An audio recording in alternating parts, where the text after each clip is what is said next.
บทที่529หยาบคายกับนายเจียงเฟงเจียงเมื่อได้ยินเช่นนี้ผู้ดูแลลิฟต์ก็กลัวแทบตายเขาตระหนักได้ว่าเขาเตะแผ่นเหล็กและทำให้ขุนนางของตระกูลเย่ขุ่นเคืองค่ำคืนนี้เย่เซียงจุนแต่งตัวเป็นพิเศษผิวที่ขาวราวกับหิมะของเธอบริสุทธิ์ราวกับหิมะและขาที่เรียวยาวของเธอก็ตรงผิวที่ขาวราวกับหิมะทำให้ผู้คนรู้สึกประทับใจอย่างมากเมื่อเห็นว่าเป็นเย่เซี่ยงจูนที่มาเจียงเฟิงก็โบกมือไม่เป็นอันตรายพวกเขายังทำหน้าที่ได้ดีถ้าคุณต้องการที่จะตำหนิฉันโทษฉันที่ไม่มีบัตรสมาชิกคุณแน่ใจหรือว่าคุณไม่ต้องการให้ฉันสอนบทเรียนให้พวกเขาหรือเย่เซียงจุนพูดอย่างประหลาดใจเล็กน้อยเจียงเฟงยิ้มไม่จำเป็นมันเป็นหน้าที่ของพวกเขาที่จะต้องปฏิบัติตามหน้าที่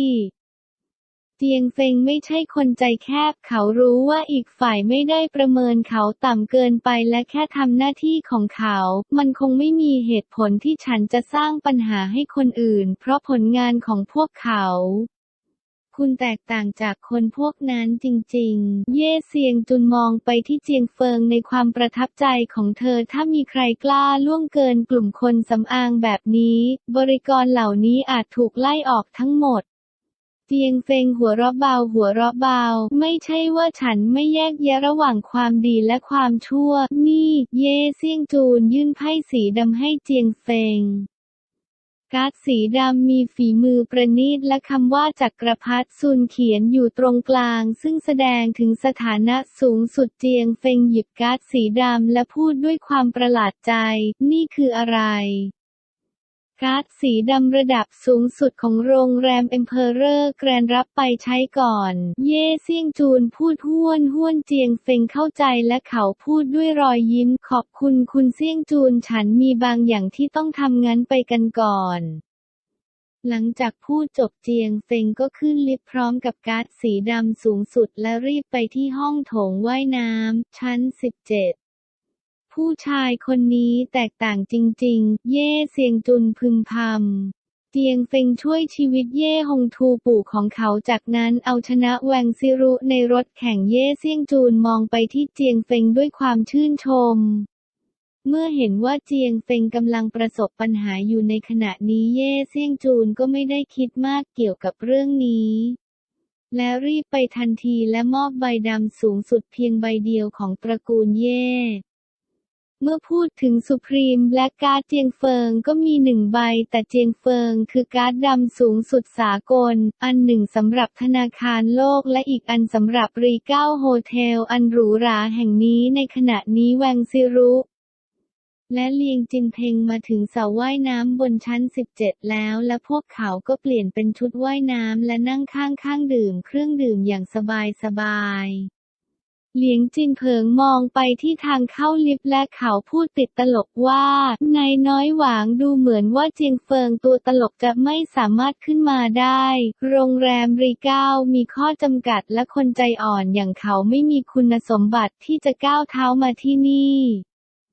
ฮ่าเพียงเจียงเฟิงก็ไม่ต่างอะไรกับตัวอ่อนที่ไม่สามารถขึ้นเวทีได้เราจะลงไปเมื่อเขาไม่สามารถลุกขึ้นได้ตราบใดที่ขยะนี้ไม่ขึ้นมาเขาจะแพ้มาดูกันว่าฉันจะฉีกหน้าเด็กคนนี้ยังไงคืนนี้เจ้าสารเลวนี่ไปงานเลี้ยงที่บ้านยายอย่างอับอายอย่างไรก็ตามเต่าดินตัวนี้ไม่มีคุณสมบัติที่จะก้าวเท้ามาที่นี่ยังไงก็ตามเขาถึงวาระเจ้าชายกล่าวด้วยรอยยิ้มที่มั่นใจดูเหมือนว่าเจียงเฟงเป็นตัวตลกที่ออกนอกลู่นอกทางและเขาไม่มีคุณสมบัติที่จะก้าวมาที่นี่เลยเลียงจินเพ็งปรินซ์รูและปรินซ์รูมองหน้ากันจิบเครื่องดื่มของพวกเขาและคิดเกี่ยวกับวิธีที่จะทำให้เจียงเฟงเสียหน้าในภายหลังขณะที่ทั้งสองกำลังเพ้อฝันเสียงที่ไม่ลงรอยกันก็ดังขึ้นฉันไม่มีคุณสมบัติที่จะก้าวเข้ามาแน่ใจนะหลังจากนั้นเจียงเฟิงก็เดินมาหาพวกเขาทั้งสองด้วยสีหน้าเยาะเย้ยเจียงเฟงคุณขึ้นมาที่นี่ได้อย่างไร เมื่อเห็นเจียงเฟิงเดินเข้ามาพร้อมรอยยิ้มเลียงจินเพ็ง ปรินซ์รูและทั้งสองมีดวงตาที่หมองคล้ำและดูเหมือนตกนรกบทที่530หวังซีหลู่ดูเหมือนจะคิดอะไรบางอย่างและเขาตะโกนเสียงดังผู้จัดการมานี่เร็วเข้าแวงซิรุมาจากตระกูลแวงซึ่งเป็นหนึ่งใน4ตระกูลใหญ่ในเซ็นทรัลเพลนและเขาไม่กล้าละเลยเขาเลยแม้แต่น้อยแวงซิรุชี้ไปที่จมูกของเจียงเฟงและพูดด้วยความไม่พอใจคนนี้แอบเข้ามาโดยไม่มีบัตรสมาชิกของรีเก้าโฮเทลดังนั้นรีบพาเขาลงไปอะไรนะคุณไม่มีบัตรสมาชิกของรีเก้าโรงแรมผู้จัดการล็อบบี้สายตาของเขาไม่ดีที่จะล็อกเจียงเฟงแวงซิรุเลียงจินเพ็งจ้องมองที่เจียงเฟงและทุกคนยิ้มใบหน้าของพวกเขาเต็มไปด้วยความขี้เล่นราวกับว่าเจียงเฟงกำลังจะประสบไม่ใช่ว่าพวกเขาไม่ต้องการแข่งขันว่ายน้ำกับเจียงเฟิงแต่พวกเขาดูถูกเจียงเฟิงจากก้นบึ้งของหัวใจและพวกเขาขี้เกียจเกินไปที่จะลงแข่งกับเจียงเฟิงตราบใดที่พวกเขาสามารถเย้ยเย้ยเจียงเฟิงและทำให้เขาต้องอับอายพวกเขาจะทำอะไรก็ได้แอบขึ้นกลุ่มคนในห้องโถงว่ายน้ำมองไปที่เจียงเฟิงด้วยสายตาที่เหยียดหยามอย่างยิ่งผู้ที่สามารถมาที่สระว่ายน้ำเพื่อเล่นล้วนเป็นลูกของครอบครัวที่ร่ำรวยและมีอำนาจในเมืองจงหยวนพวกเขาโดดเดี่ยวและหยิ่งพยองในกระดูกของพวกเขาและพวกเขาดูถูกคนธรรมดาเลยภายใต้สายตาของทุกคนเจียงเฟิงยิ้มใครบอกว่าฉันไม่มีบัตรสมาชิกคุณมีบัตรสมาชิกคุณมีบัตรสมาชิกผายลมตระกูลกองเป็นตระกูลรองขนาดเล็กแม้ว่าตระกูลกองมีเงินระดับต่ำสุดการ์ดเป็นไปไม่ได้ที่จะมีมันอยู่ในมือคุณดวงตาของแวงซิรุเต็มไปด้วยความดูถูกเหลียงจินเผิงเย้ยหยันถูกต้องคุณมีบัตรสมาชิกฉันไม่มีบัตรสมาชิกเปิดตาของคุณเพื่อดูว่านี่คืออะไรท่ามกลางความดูถูกเหยียดหยามของทั้งสองเจียงเฟิงยื่นมือออกมาและยื่นใบดำให้สุพรีม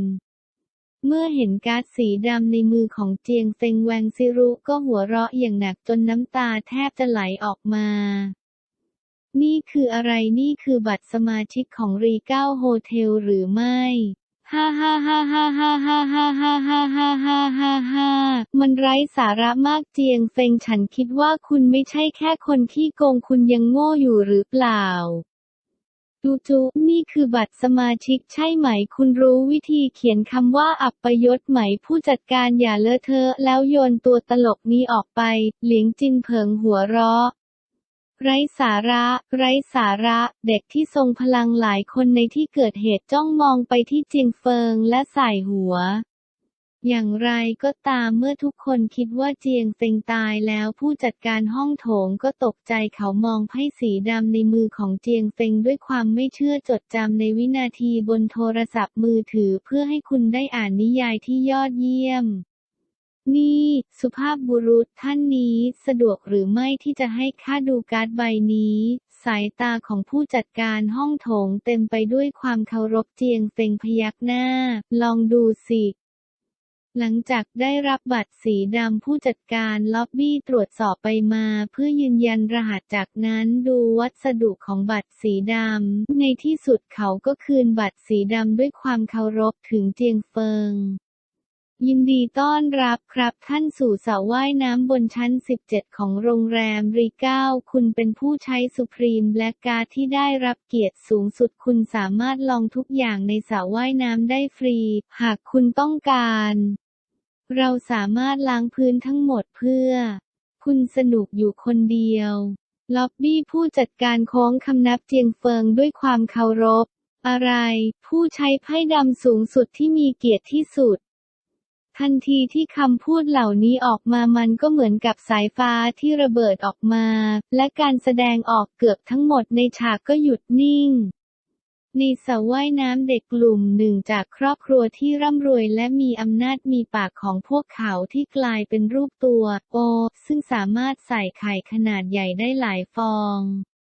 ตะลึงงานแวงซิรุตกตะลึงเลียงจินเพ็งตกตะลึงและทุกคนในที่เกิดเหตุก็ตกตะลึงเมื่อมองไปที่ไพ่สีดำสูงสุดในมือของเจียงเฟงไม่มีใครคาดคิดมาก่อนว่าการ์ดสีดำที่ดูไม่เด่นจะกลายเป็นการ์ดสีดำระดับสูงสุดของโรงแรมรีเก้าบทที่531คุณต้องรู้ว่ารีเก้าโฮเทลสร้างขึ้นด้วยราคา 1,000 ล้านหยวนและกลายเป็นโรงแรมที่ใหญ่ที่สุดในเมืองจงหยวนในคราวเดียวหลังจากก่อตั้งและตำแหน่งของมันก็ไม่สั่นคลอนอนูชั่วโฮเทลมีสระว่ายน้ำอยู่ที่ไหนสระว่ายน้ำของรีเก้าโฮเทลยาวถึง50 เมตรลองคิดดูก่อนแนวคิดของสระว่ายน้ำขนาด50 เมตรในโรงแรมขนาดใหญ่คืออะไรเป็นเรื่องที่เข้าใจได้อย่างสมบูรณ์ว่ารีเก้าโฮเทลยิ่งใหญ่เพียงใดและโครงสร้างภายในหรูหราเพียงใดอย่างไรก็ตามรีเก้าโฮเทลอุทิศตนเพื่อให้บริการครอบครัวที่ร่ำรวยและมีอำนาจและทุกคนใช้ระบบสมาชิกมีไพ่สีดำสูงสุดเพียง2 ใบหนึ่งมอบให้กับหัวหน้าเจ้าหน้าที่ของมณฑลอยู่และอีกใบปรากฏในมือของเจียงเฟิงทุกคนอดไม่ได้ที่จะเบิกตากว้างมองไปที่เจียงเฟิงด้วยความสยดสยองมากยิ่งขึ้นอะไรคือที่มาของบุคคลนี้ที่ตระกูลเย่สามารถจดจำได้และถือไพ่ดำสูงสุดเมื่อมองไปที่ฝูงชนที่มีดวงตาหมองคล้ำเจียงเฟงไม่สามารถหัวเราะหรือร้องไห้ได้เขาไม่คาดคิดจริงๆว่าการ์ดดำระดับสูงสุดนี้จะทำให้เกิดปฏิกิริยาลูกโซ่ครั้งใหญ่เช่นนี้พระเจ้าสุพรีมแบล็กการ์ดจริงหรือไม่เลียงจินเพ็งพูดอย่างตกตะลึงแวงซิรุยังพูดด้วยความสับสนใช่ผู้จัดการคุณพูดถูกถังขยะใบนี้ถือสุพรีมแบล็กการ์ดได้อย่างไรคุณรู้ไหมว่าแวงซิรุเลียงจินเพ็งและคนอื่นๆก็ถือบัตรเพชรในขณะที่เจียงเฟงกำลังถือสุพรีมแบล็กการ์ดไพ่สีดำสูงสุดไม่ต้องพูดถึงว่าทั้งสองคนตกใจแค่ไหนนายน้อยหวังคุณเหลียงสุภาพบุรุษผู้นี้ถือไพ่ดำสูงสุดจริงๆผู้จัดการล็อบบี้กล่าวอย่างเคร่งขรึมเจียงเฟงหัวเราะเยาะและมองไปที่ผู้จัดการห้องโถงเป็นสิทธิพิเศษหรือไม่ที่จะถือใบดำสูงสุดเมื่อกี้พวกเขาบอกว่าจะไล่ฉันออกฉันมีคุณสมบัติที่จะปล่อยให้พวกเขาทั้งหมดออกไปตอนนี้หรือไม่ครับท่านนี่เป็นสิทธิ์ของสมาชิกแบล็กการ์ดสูงสุดของท่านผู้จัดการห้องโถงแสดงความเคารพเจียงเฟงมองไปที่เจ้าชายแห่งลัทธิของจื้อเลียงจินเพ็งและพูดติดตลกว่าต้องการปราบผู้อื่นโดยไม่ต้องต่อสู้ใช่ไหมเป็นแผนการที่ดีเป็นแผนที่ดีเนื่องจากพวกคุณพูดอย่างนั้นฉันขอโทษหากฉันไม่ใช้กลยุทธ์ของคุณสองคนอัญญประกาศคู่เอาเลยโยนไอ้2 ตัวนี้ออกมาให้ฉันแวงซิรุเลียงจินเพ็งรอจนกว่าคุณจะเข้าไปไม่ได้และไม่สามารถแข่งขันได้จากนั้นคุณก็ทำได้เพียงยอมรับความพ่ายแพ้และอย่าลืมคุกเข่าและขอโทษอี้อิ้งเก้ของฉันคนมาแล้วออกไปก่อนคุณหวังชาโอเลียงผู้จัดการห้องโถงโบกมือและตะโกนนายน้อยหวังคุณเหลียงได้โปรดกลุ่มเจ้าหน้าที่รักษาความปลอดภัยบนชั้นที่17ก้าวไปข้างหน้าทุกคนมีใบหน้าเย็นชาเมื่อมองไปที่การแสดงออกที่ขี้เล่นของเจียงเฟงแวงซิรุเลียงจินเพ็งดูเหมือนจะได้รับความเสียหายร้ายแรงนับล้านจุดและพวกเขาก็หดหู่ใจจนแทบกระอักเลือดเดิมทีนิมาคิดว่าจะปราบคนอื่นโดยไม่ต้องต่อสู้แต่ใครจะรู้ว่าเจียงเฟงไม่เพียงแต่ยังมาพร้อมกับสุพรีมแบล็กการ์ดของโรงแรมรีเก้าและปฏิบัติต่อเขาในแบบของเขาอีกครั้งทั้ง2 คนถูกจับได้จริงๆระวังทั้งแวงซิรุและเลียงจินเพ็งดูน่าเกลียดมากพวกเขาเข้าใจว่าหากทั้ง2 คนถูกไล่ออกเขาจะหมายความว่าพวกเขาจะไม่สามารถแสดงตัวและยอมแพ้เกมนี้ได้ไม่มีทางที่พวกเขาจะคุกเข่าลงและขอโทษกองอี้อิ้งเก้อย่างง่ายดาย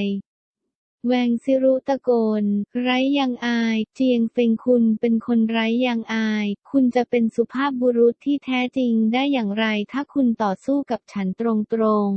ๆ คุณกลัวว่าฉันจะละอายใจกับทักษะการว่ายน้ำของฉันหรือไม่ ถูกต้องฉันเห็นคุณแค่ไม่กล้าแข่งขันกับเราและเล่นกล คุณเป็นคนขี้ขลาดคุณเป็นคนขี้ขลาดเลียงจินเพ็งก็สะท้อนเสียงดังเช่นกัน พวกเขาตัวสั่นด้วยความโกรธจ้องมองเจียงเฟิงด้วยน้ำตาคลอเบ้าราวกับว่าเจียงเฟิงเป็นเพียงกุ้งขาอ่อน เมื่อมองไปที่ใบหน้าที่ไม่เต็มใจทั้งสองเจียงเฟิงก็โบกมือ คุณไม่เชื่อเหรอโอเค